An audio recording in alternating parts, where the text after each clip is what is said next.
Hey everyone, so I'm going to be showing you how to test the ground in your home outlets, and it's easy by using one of these receptacle testers. The sticker on most of them have a little legend to tell you exactly what's going on with your outlet. It has a few LEDs to correspond with that legend.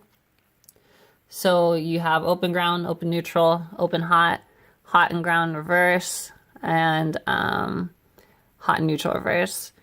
And you also have correct wiring if you have the two LEDs on the right. So let's test an outlet. And you'll take your receptacle tester and you plug it into the outlet. And this one has one single LED in the middle. And looking at the sticker, one LED in the middle means this is an open ground, and that means that this outlet is not grounded to earth ground. So before I get into the next part, I'm just going to go over what an outlet consists of. So basically you have your thicker prong, which is your neutral, the smaller one, not as wide, and this one is your hot, and then you have the round pin, which is your ground. So hot carries a current from the circuit breaker or the fuse to the outlet. The neutral one, being the smaller one, is your return line. Basically it returns current back to the breaker panel. And you have your ground, which provides an unimpeded path from the circuit fault to earth ground. So up until the 1960s, two-prong was the standard for every home. And not until the 1960s, the National Electrical Code, NEC, was published. First in 1987, they decided that all houses would mandatorily have to have three-prong outlets, and it was for obviously a good safety reason. So for instance, if you were to have a like a microwave that's plugged in, for instance, and you had only two prongs, you had your hot and your neutral, and for any reason at all, if that neutral was to touch your positive hot line, you would basically have the metal casing of that microwave now charged, and if somebody was to touch it, they would obviously get hurt, and that is now a safety issue. So having three-prong outlets now, if there is any short, that short is carried to the ground outlet, and if there was obviously a full short, it would blow either the fuse or the breaker in the fuse box or breaker panel of your household, and it would take care of it from there.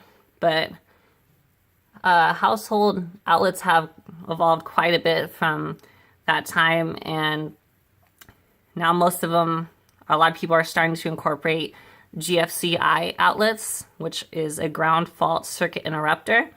And basically what that does is it monitors the current from the outlet that's being used, and it will basically interrupt the current that's flowing if it senses that something has changed that is obviously not supposed to happen. So let's say somebody is using a hairdryer in the bathroom and there is a sink full of water, and you happen to drop that hairdryer into the sink full of water. Well, the GFCI outlet is now going to detect that there's an eruption in the circuit and that the current has changed dramatically, and it's going to cut that current for the safety of the whole circuitry and obviously the user itself. So it just makes it a lot more safe for everybody in terms of having a safe outlet, basically. So having something like this receptacle tester obviously only works if you are just, testing for your open ground. But they're also receptacle testers, so while they incorporate the GFCI as well to make sure that those outlets are also working correctly as they should. Most GFCI outlets can be usually identified by looking like a regular three-prong outlet with the two outlets on it on the faceplate, and usually has a reset and a test button on the outlet faceplate itself, reset being red and the test being a black button. So basically that is all I really wanted to cover.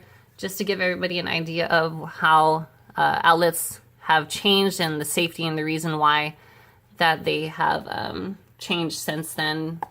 So for everybody who is plugging in their devices into their surge protectors or their wall, to give it a better understanding of what's really happening along the way, since it's not something that you don't really see. So hopefully this video was informative and helpful, and thank you for watching.